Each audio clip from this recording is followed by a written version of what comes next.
It is now being reported that most of the developers at Wildlight Entertainment, developers of the recently released Highguard, have been laid off only about 3 weeks after launch. They tried to gaslight us. They tried to tell us that we were wrong, we were engaging in hate campaigns against the studio, and that the game was going to have a year's worth of development, and they said that they don't need high player counts to be super huge in order to be successful, which we all called out instantaneously as cope. Look, the reality is if you're making a multiplayer shooter in the year of 2026, you need players. If you've been working on this game for, 4 years, 100+ developers all, I mean, do the math. 100+ developers working bare minimum salaries in California. I know they're a remote studio. They're headquartered in California.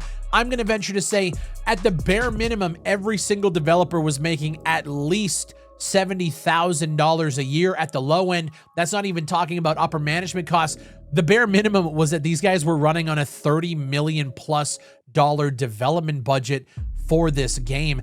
And they're telling us that they don't need high player counts to be successful. We know that developers are just trying to remain positive, but we also understand that at the end of the day, if you didn't see this coming, you are full of copium. If you believe that there was a hate campaign against the game, you're full of copium, because at the end of the day, Highguard is fucking dead. Alex Graner, who is a level designer at Wildlight, or I should say he was, he posted 43 minutes ago at the time of recording this video. Unfortunately, along with most of the team at Wildlight, I was laid off today. This one really stings as there was a lot of unreleased content I was really looking forward to that I and others designed for Highguard, and we're already getting the reports coming in. And so this is breaking news. Game Informer already put their article up. If we take his word literally, it sounds like the content might never be released. It sounds like the game is dead. Now, I'm not saying that it didn't get reduced to a little skeleton crew that's gonna, maintain the game for the next year. Truth is, this is breaking. We don't even know what happened. But the thing is, when you read this, most of the team at Wildlight was laid off today. Not all of the team. That tells me that the downsizing is fucking real. And as you can see, the word is now spreading across social media. This is all happening in real time. And like Legacy Kill is pointing out here, it may not exactly be Concord 2.0, but certainly seems like an inevitable early shutdown. Concord shut down in a week, and that was the whole thing. Like, it barely lasted, any time at all.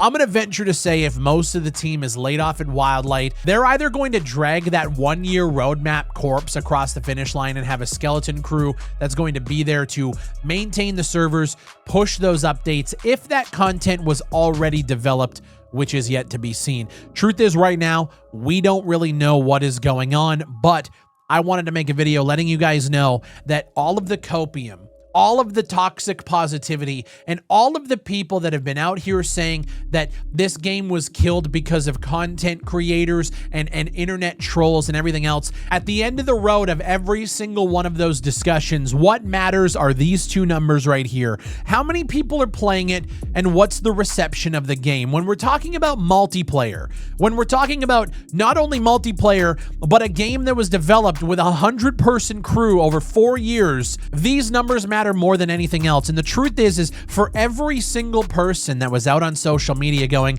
oh, this game is actually really good, the people are hating it, the fact is you guys were barely playing it yourself. This game never stood a fucking chance, not because of internet trolls, not because of hate campaigns or content creators farming negativity for clicks or whatever else you want to say. The truth of the matter is a game like this is being advertised and built for a market that isn't there.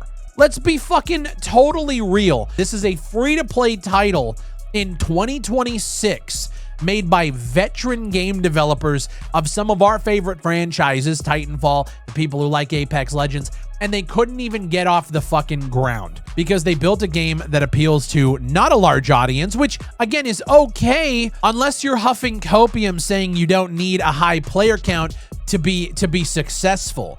Everybody who read this article and saw this headline knows that these devs were full of shit when they say it. We know the business, guys. This isn't like fucking wrestling where we're not quite sure if it's real or not. We understand that you guys needed players to be able to sustain. It's how a free-to-play game works. And what I said when this game came out is this game is going to have an even harder time because at least with Concord, and that lasted a week, you had a price up front. So at least they got a little bit of revenue in. I don't know how much. But with a free-to-play game like this, they didn't even benefit from the initial buy-in. You not only had to get people into the game, which, as we can see, isn't happening, but you also had to then get people to want to buy the microtransactions because that's the only way you make money. And the truth of the matter is even if this game had a player base of, 10 to 12,000, of that 10 to 12,000, only like 5% of them are going to actually spend money. Seeing this, Wildlight laying off most of their developers just 2 weeks after the game's launch, you guys knew going into this launch that it was dead. And this is what I was saying. This game appeals to nobody. There's a copium toxic positivity movement on Twitter trying to get people to fucking play it and buy into it. And what I was saying is you can see just based on the player numbers that not a lot of people are interested. And so now let's say the game does shut down. What happens to everybody who purchased something in the game? Are you going to get a refund? How does that work? What's next for Highguard and Wildlight Entertainment? And now, look, I love guys like Destin here, but his response to this is, what? Who could have seen this coming? Fucking everybody, dude. Like, obviously, as soon as it was announced, we fucking knew it was over. And this isn't even to shit on the developers. You can tell, and I've said it in podcasts and in videos, the developers were clearly passionate and they were clearly talented.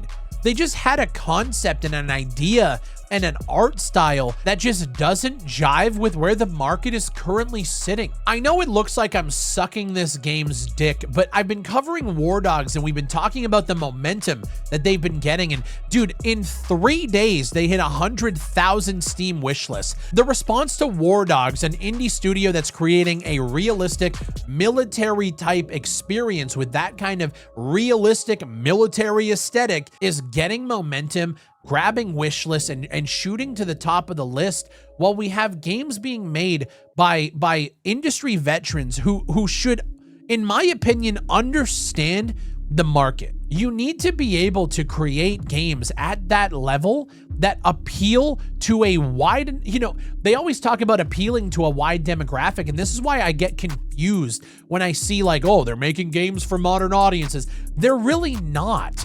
It's clear to me that in the FPS space, people want modern military shooters. Battlefield 6 is a prime example of what players actually want from a tone, a vibe, and an aesthetic. Now, Battlefield 6 has its clear share of problems. I'm not saying it's perfect, but what I'm saying is the reception to a game like Battlefield or a game like War Dogs, a new IP, brand new studio, a reception to that versus the reception to Highguard should tell every single AA, AAA, and indie developer where the market currently is. And we're going to see this again when Call of Duty inevitably announces Modern Warfare, whatever it is, Modern Warfare 4, or they're doing a modern military shooter this year. And you're going to look at the contrast in reception to that game's announcement versus Black Ops last year, where it's over the top, crazy, and it's catering to an audience that isn't even really supporting the game the way that a Modern Warfare does. It's clear as day if you're anywhere close to ground floor when it comes to gaming opinions, and it's not just because I'm in this wheelhouse and I'm in this space. It's what gamers want right now. Duh. And so where we're at now, guys, is we have to wait and see what Wildlight Entertainment comes out and says. Is the game shutting down? We don't know. All we can pull from what Alex Graner has said is that most of the team is gone, and chances are that means the game is fucked. That's just my opinion. And while we can predict and say we knew the game was fucked, I think this kind of solidifies it. Again, that's just my opinion, and that's where we're at. I'm going to keep covering this story as we get more information, and if there's any sort of announcement or information posted officially from the developers, I'll be sure to let you guys know. As always, my name is Big Fry. Make sure you guys support me on Patreon, patreon.com/BigFry. And if you don't want to do that, leave a like on the video and subscribe. It's completely free to do so, and it helps the channel. I'll see you guys in the next one.